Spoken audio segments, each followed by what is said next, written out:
And good evening and welcome to City Focus. I'm Marty Olsen, your host, and I'm delighted to welcome a new guest this week. And I'm delighted to introduce to you Isabelle Roode, and she is a young woman who's stepping into the political fray this fall. She's running for state rep in the 40th district, Republican candidate, which encompasses a good chunk of Groton and the south end of New London where I live. So when she gets elected, she'll be my state rep. Did you know that when you came on the air? I did not. Well, now you do. And I'm counting on you. I won't let you down.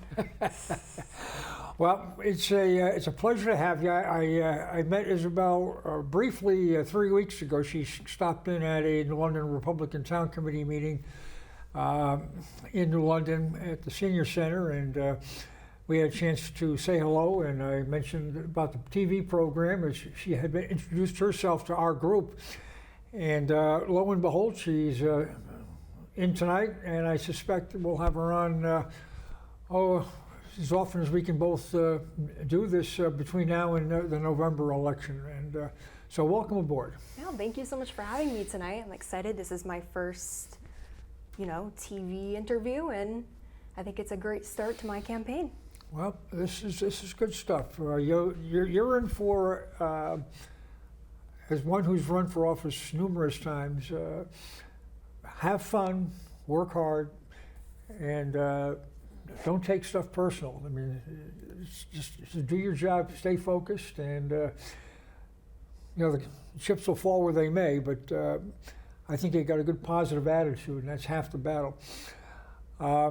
Isabelle lives in Groton, and she's a student at Fitch High School.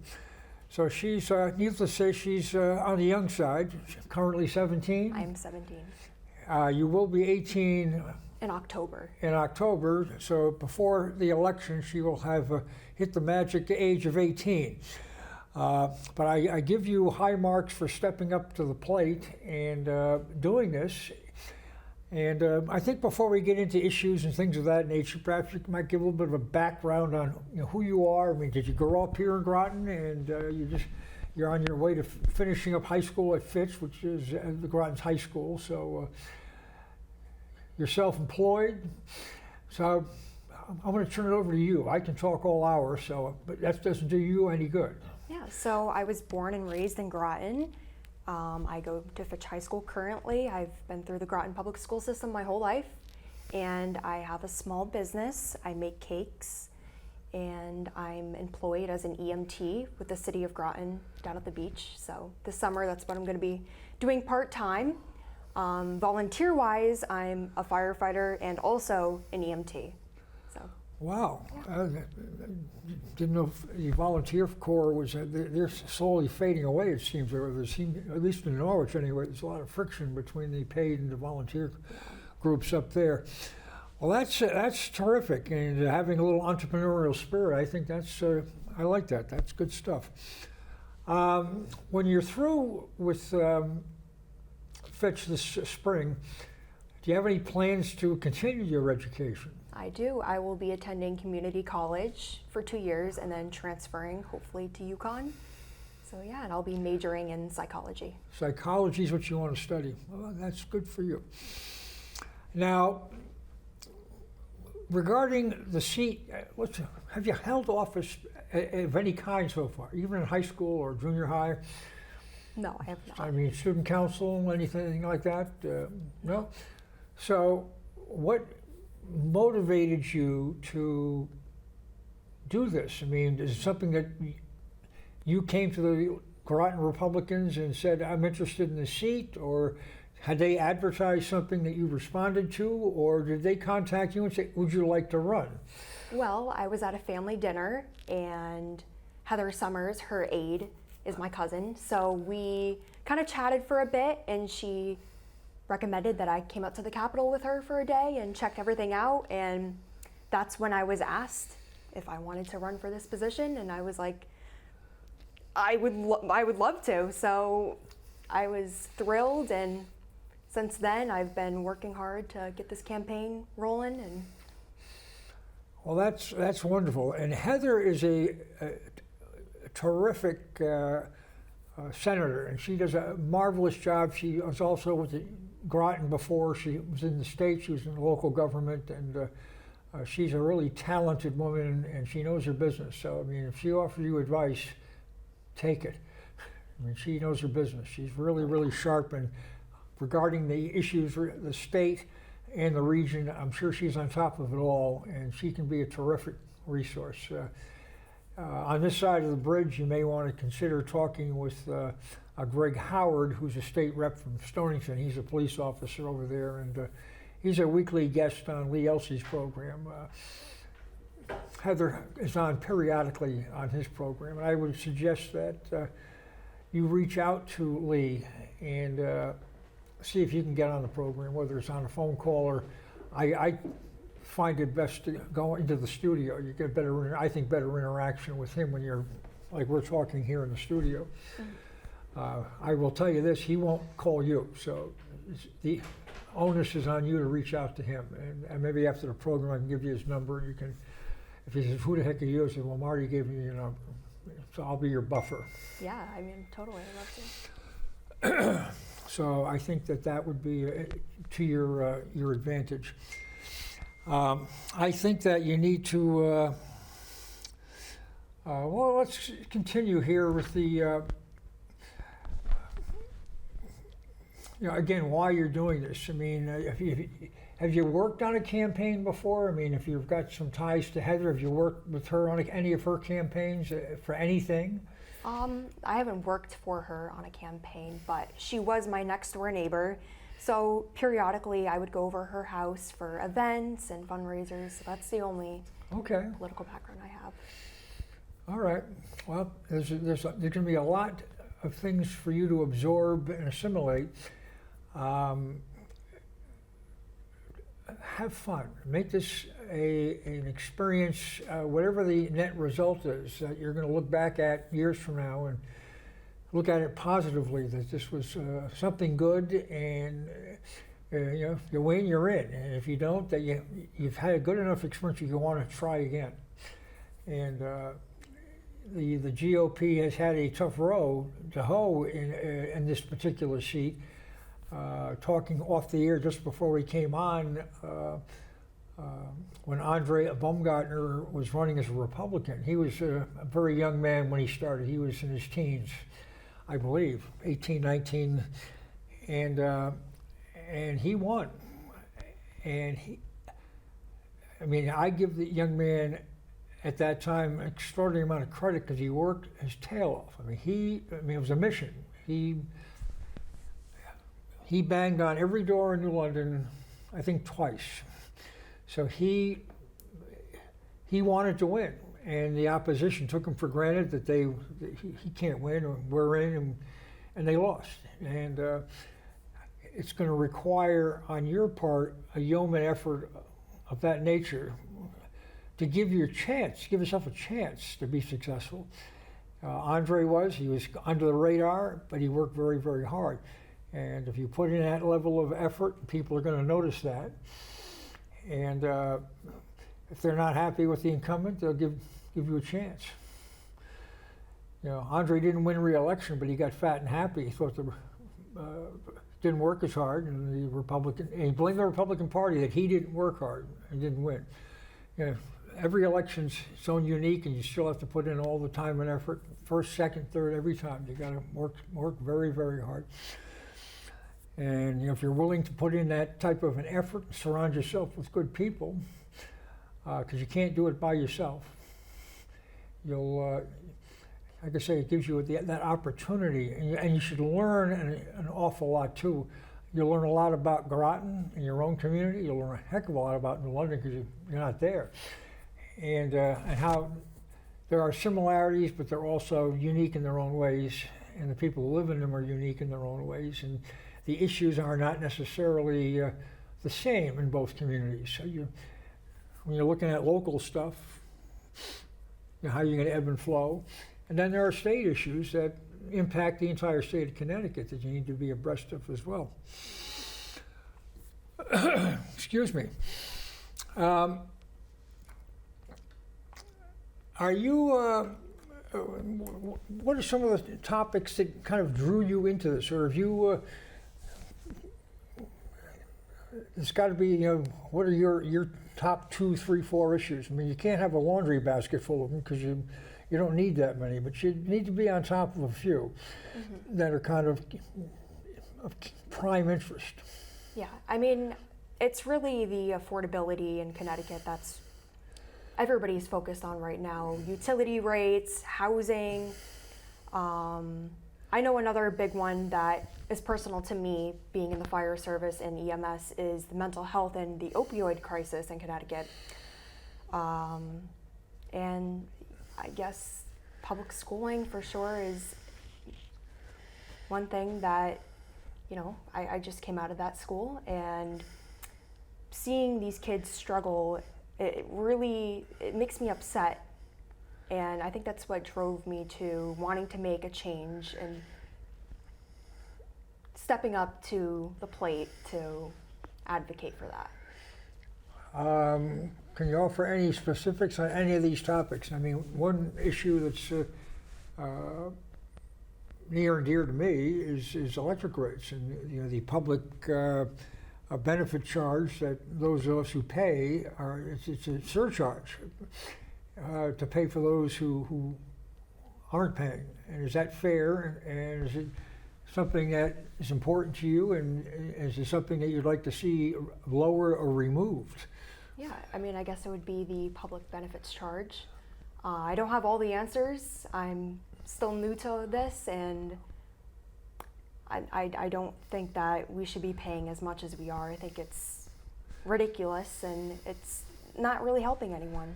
Yeah, I heard recently in the news that the utility Eversource is looking for an increase.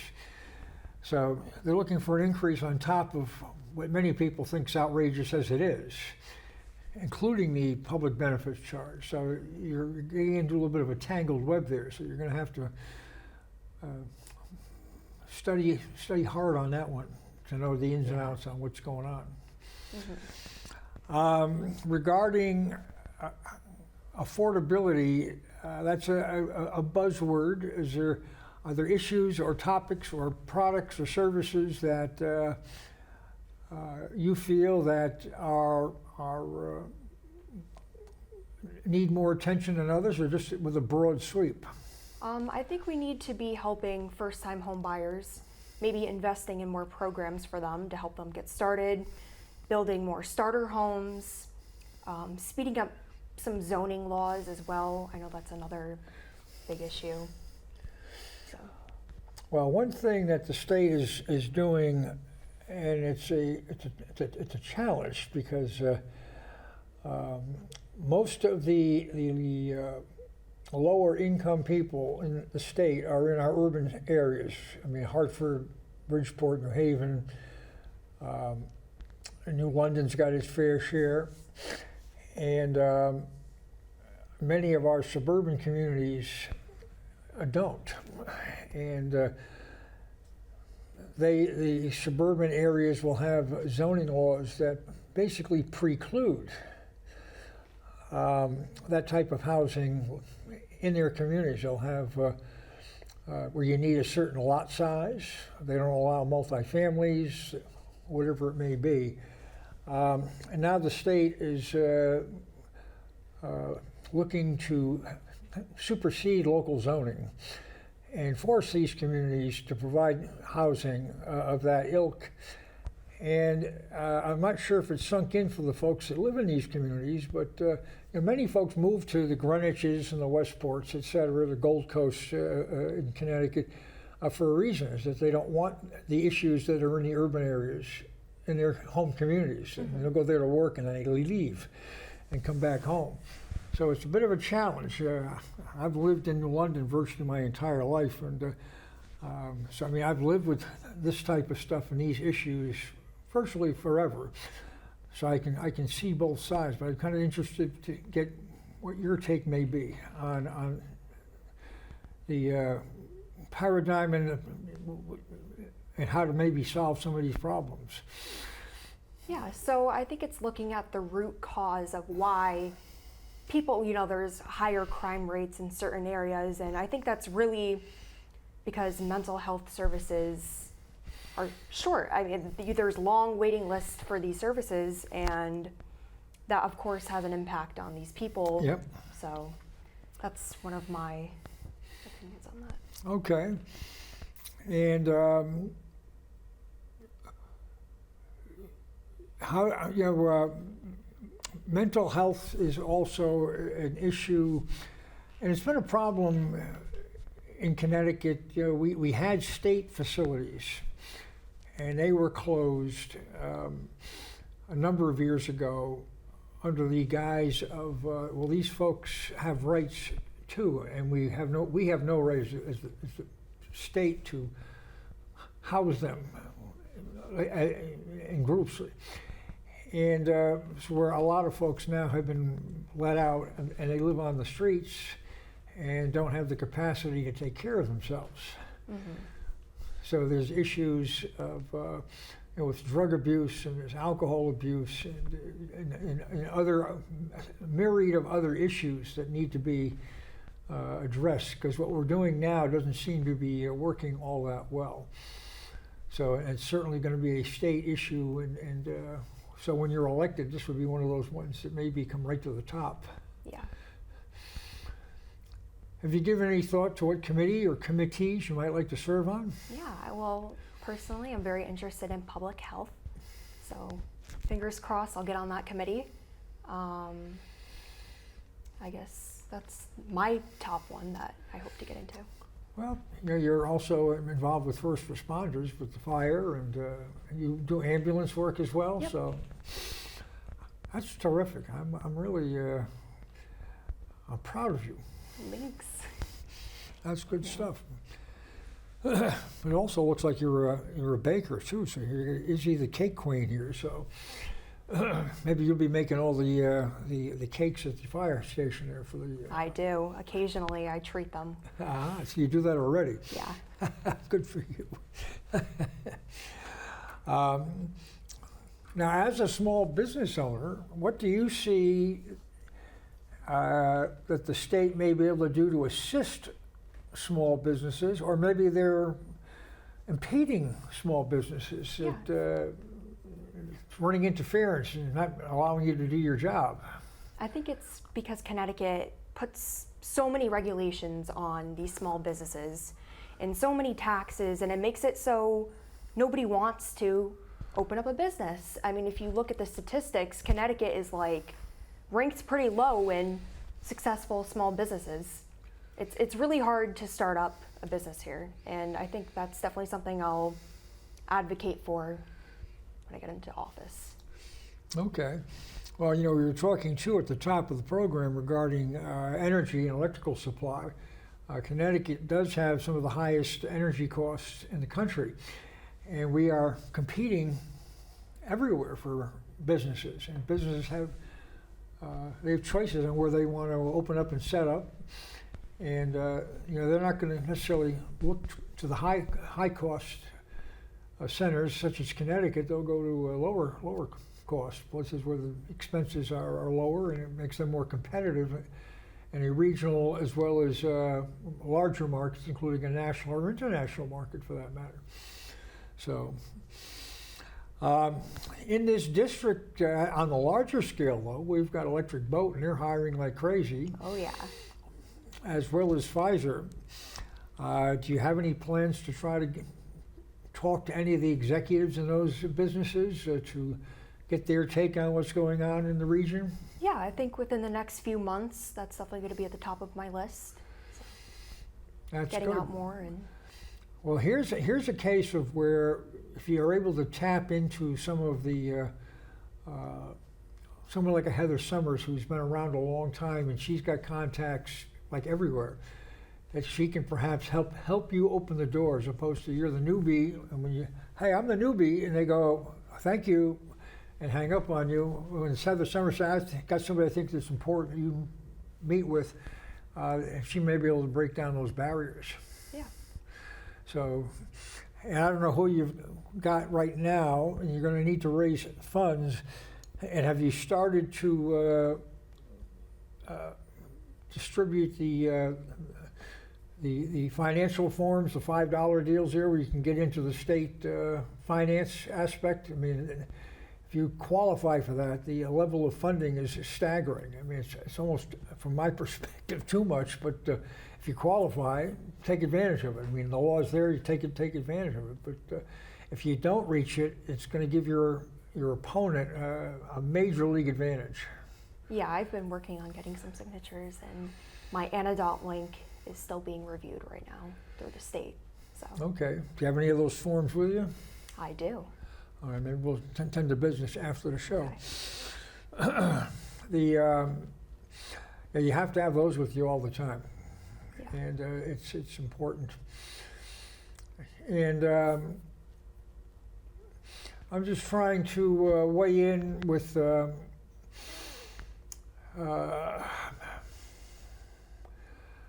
I'm not mistaken, Groton does not have many elected Republicans, if I'm not mistaken. Is that correct? Yeah, the majority is blue. Majority. I mean, New London, it's all blue. Yeah. It's mayor, council, school board, across the board. Has been now for a number of years. It's an awful situation. Have you started doing any door-to-door work? I have not started yet. Do you have a palm card or flyer? Not yet. Not yet. Do you have, I'll ask, lawn signs? I have the design. I'm still waiting for them to be printed. Okay. You having that done locally, or are you going with one of these out-of-state firms? I'm getting that done locally. Okay. Yes. I think you need to move on those as quickly as you can. And do you have any fundraising plans beyond these forms in the state of Connecticut? Yeah, so Heather and I will be working together. I think Fazio as well. We are planning something in the next upcoming month for fundraising. Okay. At times it'll seem like everything's coming at you at once, but you just take a deep breath and just one thing at a time and get things done. And if you're able to, like I say, have a cadre of folks that are helping you, if they can produce some work while you be a candidate. I mean, you are your best asset. It's best when you go, hi, I'm Marty Olsen and I'm running for. Hi, I'm Isabelle and I'm running for state rep, the 40th district. And you look them in the eye and you're able to talk to them. You'll get more response and respect with that than anything they get in the mail, any phone calls, anything text or emails or any of that kind of stuff. Having a chance to see you is a big help. Yeah. And I don't know. It's ironic. I mean, my current state rep. I don't know if that individual was to walk in the door right now, if I'd know who it is.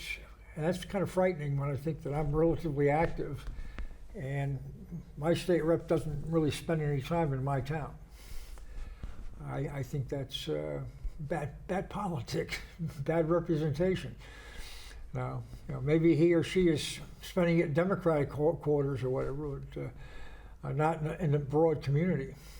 So like I say, I would encourage you to start getting out in the public and get to as many events as you're able to. I mean, dinners and fundraisers and whatever else is going on in the community. If there's church things, scouts, Elks Lodge, it's you need to be seen and you need to work the crowd and be comfortable asking people for your vote. Hi, I'm Isabelle, and I'm running for this, and I'd like your vote. Mm-hmm. And there are people who will not vote for you because she didn't ask, and you have to. Yeah. It's that simple. And do as much research as you can in terms of what the issues are, so you're as abreast of what's going on, what's important, and maybe more important than that is, but also to listen to when people are talking to you, what's important to them.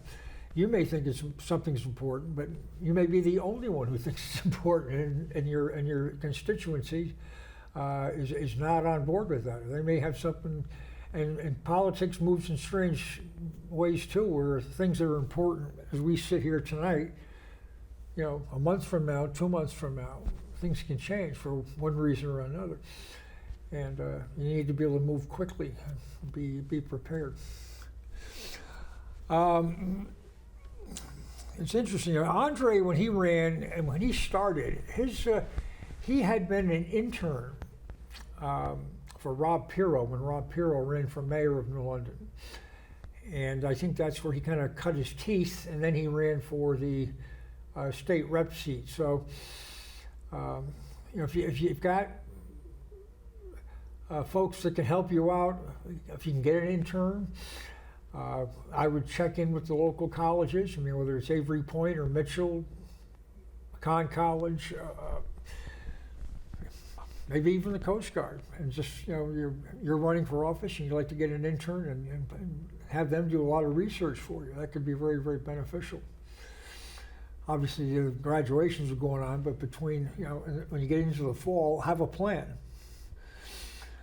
And that's something too. If you don't have yet, and I'm doing too much talking, I might add here. This is, but you need, if you haven't developed a plan from like tonight to election day, you need to develop one. Almost, we're going to do this, this, and this at these different timelines, because there's going to be people tugging at you every day, and they're going to try to pull you off that line. And the more time you spend getting pulled off the line and being deviated, the less time you're having achieving your goal. And sometimes you have to learn to say, no, I've got something else to do, or I've got to do this or that, and you've got to have people around you can count on. They're going to deliver what they say they're going to do it on that timeline.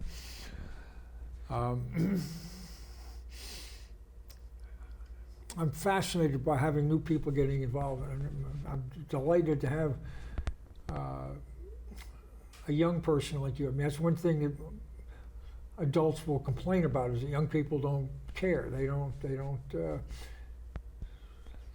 get involved. And it's not just in politics, it's in a lot of things. So for you to step up into this, to me, I'm very, very excited about this. And I offer whatever little I can do to help you. Whether it be this platform or others, to try to get you as much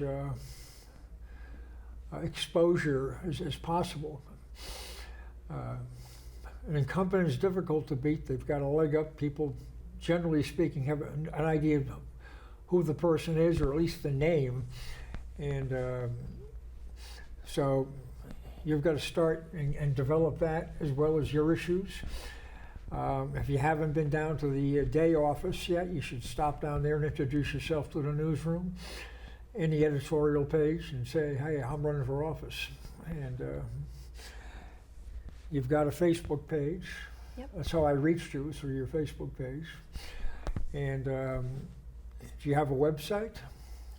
It's in the making. It's in the making, Yes. Okay. I recognize you're just getting started, so I'm not trying to, but got to ask the questions. These are things that people are going to expect if they think that you're taking this run seriously. And you'll have people, and if you're good at that stuff, that's great. And if you don't, make sure that you do, that they can handle that and get the stuff. And as I'm sure you're a tech-savvy young lady, that it's important to have fresh material. You can't have stuff that's sitting up there for a month. People get tired of looking at stale material. They want to know where you're going, what you're doing, and how to reach you, and it's all very, very important.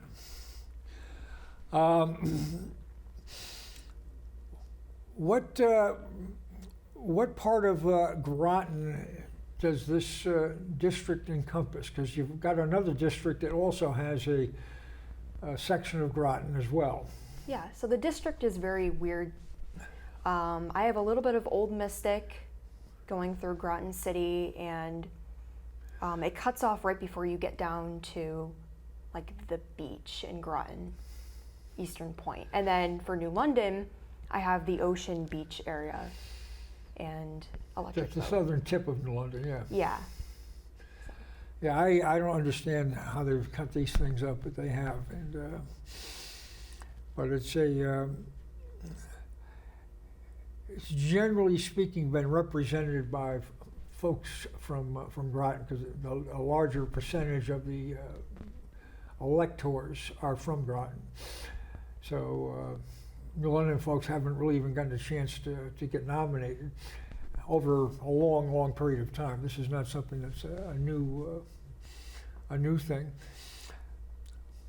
But I again will point to Andre, where he spent a lot of time, and he did extraordinary well in New London, because he started with nobody knowing him, and after rapping on doors. That's something that if you're doing, I mean, I know and I'm sure others would volunteer to go around with you, introduce you to the folks in the district. So if you give folks a little bit of a time to do that, that would be, I think, could be helpful to have folks that know the people and say, well, this young woman is top shelf and she's ready to go. Give her a shot. So you're not out there all by yourself. Mm-hmm. Let's see here. You were kind enough to give me some notes here.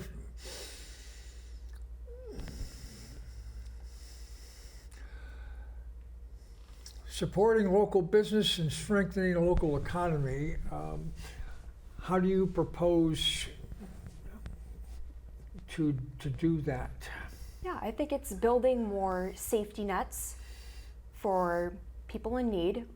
Again, going back to the mental health struggles that we're seeing.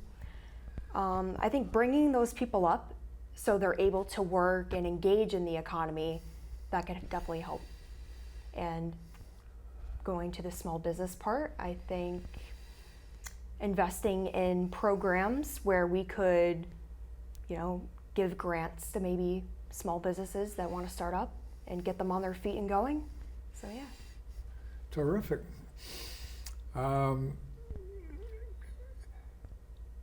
Do you think that the state is doing enough in that area, or that we need to expand those types of programs? I think we need to see where we're not exactly wasting money, but where we can redirect that. So, and I think that's the problem with having a blue state or a one-party system, is you don't really have anybody challenging these things, right? So that's definitely one of the issues. Well, that's a very, very astute point that you just made, the lack of having a level of competition, any alternate thought process is important. It's a major issue in New London, as noted earlier, with all the elected officials being Democrats. I mean, there is no alternate thought. It's one way in the highway. Another area or group that you may want to try to reach is the leadership in the two casinos, although they're not in the district per se, but they are certainly lead employers in the region. Oh yeah. And to hear what they have to say and what's important to them, as well as the folks that work at these places, as EB, Pfizer, and the two casinos. It's they will give you, I think, a much more. You'll get more insight into what's going on through them than you might through the political leadership in Hartford, because the political leadership and political goals may not be the same as the business goals. Mm-hmm. Yeah. So that's an important consideration.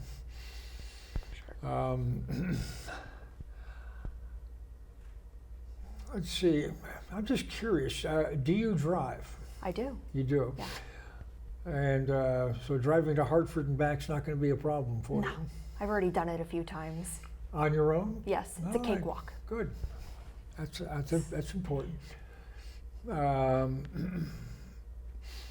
I'm trying to think of a lot of it's going to be at the ground level, groundswell, personal. You're not going to be doing television advertising, I wouldn't think, and it wouldn't be necessarily very cost effective, even if you had the money to do it, because you're broadcasting well beyond the your range, and who are you hitting? You want to hit the people you need to hit, and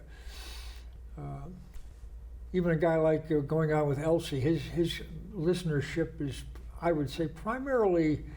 And this is just an observation, is more on the center right.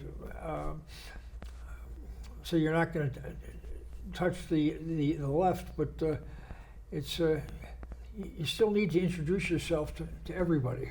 Mm-hmm. And Yeah. I've always campaigned to get every vote you can. I don't write off any constituency. It's like, no, we don't go to that neighborhood. Well, you know what? Go to that neighborhood. You don't know what's going on in there. Exactly. And you don't know what your opponent is doing in that neighborhood, if anything. And just by showing up and being there might be enough to get some folks to vote for you that might not otherwise. And I think that's very, very important, that you don't ignore anybody. And people that may not have a history of voting, the fact that you touch them. Hi, and you say, I'm Isabelle and I'm running for 40th District. They may go out and vote just because you asked them to, and they never have before. Mm-hmm. Not everybody, but if it's a close race, it might be the ticket in. I've lost a race by 2 votes once, and that's heartbreaking. So you can't take anything for granted. You got to and work it right through Election Day. And there's plenty to do, and to start getting lawn sign locations. And if you got a good rapport with the town chair in Groton, to get the town committee working on your behalf and doing things. You've got a good resource, again, as we mentioned at the top, with Heather Summers, who's terrific. Don't put lawn signs up on places if you haven't asked for permission.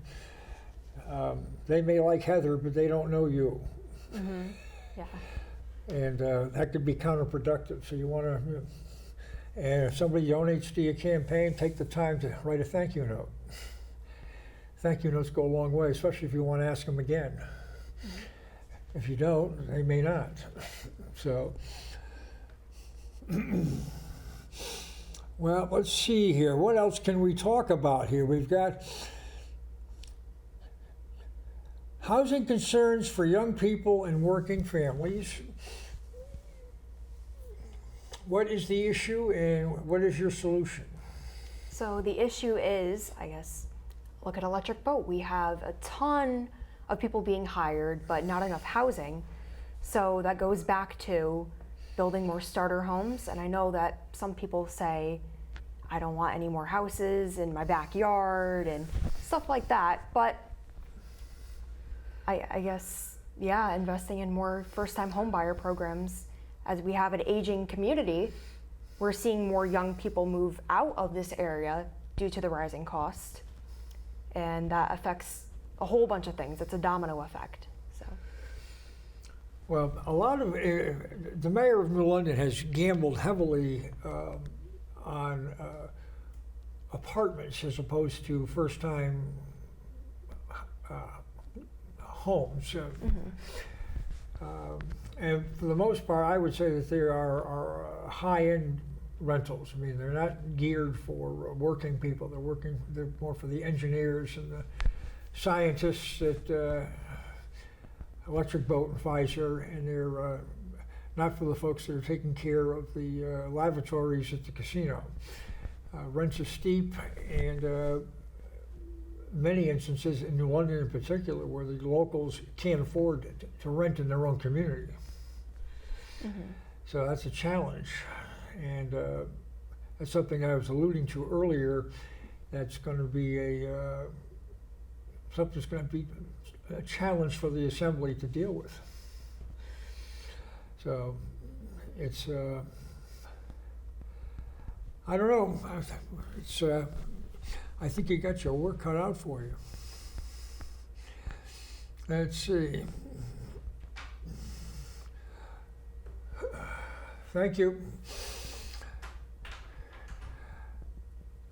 And what's your take after you've worked in fire service, and are there areas that you see in the state that can help to improve the first responders and EMTs and firefighters coming from Hartford into the local communities? And what would that be? Yeah, I mean, we already have a huge burnout rate with our first responders, and obviously that's a major problem.